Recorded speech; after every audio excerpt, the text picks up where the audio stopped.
Bueno, mire, en términos así de registro, en al menos 20 estados del país se han registrado una ola de apagones. Eso es, la gente así lo ve, ahí lo tiene en la pantalla. ¿Qué pasó aquí? Hay un apagón. No hay luz en mi cuadra, no hay luz en mi estado, no hay donde yo vivo, en fin. Y esto se ha agudizado en los últimos 10 días. Las fallas causaron que varios servicios se suspendieran.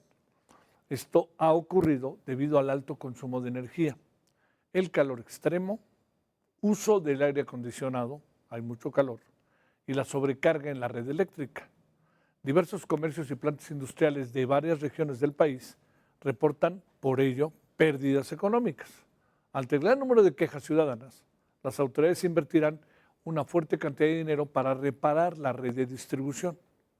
La presidenta reconoció la existencia de fallas en la red de distribución eléctrica a nivel nacional y dijo, no son apagones, ya sabe que una palabra por otra, como usted quiera, que indicarían falta de capacidad de generación, sino de interrupciones temporales debido a una capacidad insuficiente en las líneas de distribución y transmisión de la Comisión Federal de Electricidad.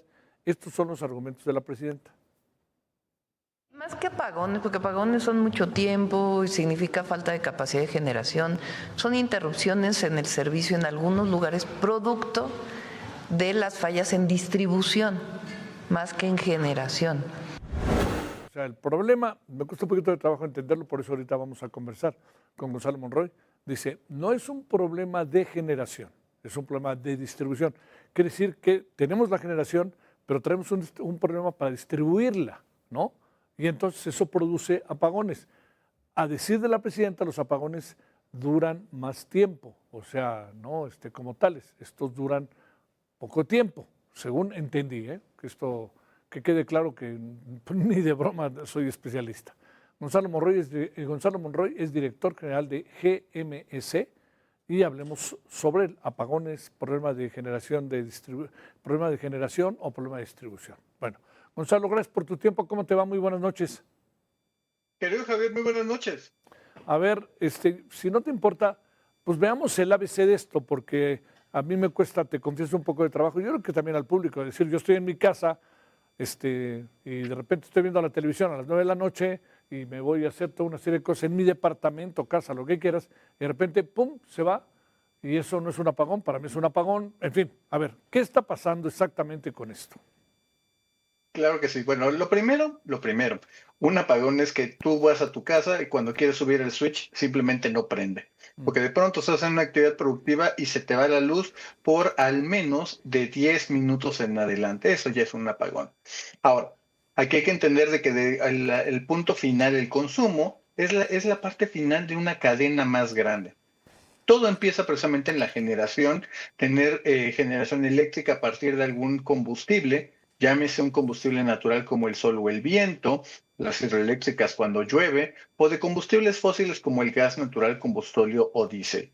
Toda esa energía se sube a la red nacional de transmisión que llega eventualmente a la parte final de las subestaciones y cuando a alguien en su casa se le va la luz, puede ser típicamente porque tronó un transformador en su cuadra o falló alguna subestación y obviamente se quedan ahí algunos días, incluso días sin electricidad. Estas últimas dos, Javier, transmisión y distribución, son monopolios de la CFE desde 1960, bueno, del Estado mexicano. Obviamente cuando nos dicen, sí tenemos generación, pero la electricidad no nos llega, pues simplemente a la gente no le importa si falló una parte o toda la cadena. Simplemente la gente tiene que tener electricidad cuando lo necesite. Ahora, en términos técnicos, es generación, distribución, y si a esto que le llamamos apagón, que la presidenta opta por no decirle apagón, ¿es apagón o cómo definimos todo el fenómeno? Simplemente interrupciones del servicio, que es efectivamente un apagón. Tú lo que quieres es tener la certeza de tener electricidad cuando tú la requieras. Y eso que te estoy platicando, Javier, ocurre desde los hogares mexicanos hasta las inversiones que se requieren bajar del famoso Plan México.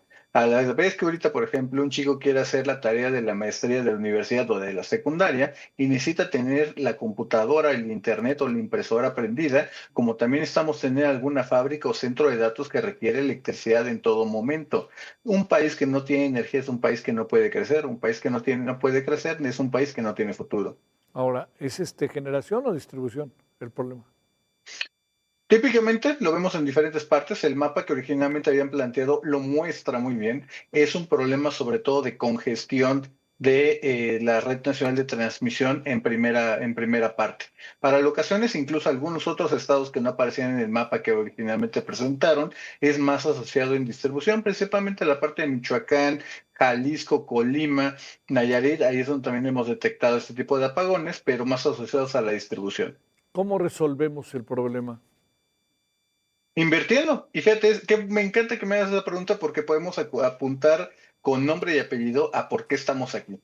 Buena parte de lo que pasó el sexenio anterior, vimos principalmente a Manuel Bartlett al frente de la CFE librar una batalla prácticamente a muerte con la generación privada de electricidad y el hombre genuinamente estaba obsesionado con sacar a las empresas. En el Inter, todo el dinero que debió haber invertido en líneas de transmisión y distribución, pues se dedicó más a gastarla en abogados, en arbitrajes, que todos los perdió, por cierto, y no hicieron estas inversiones.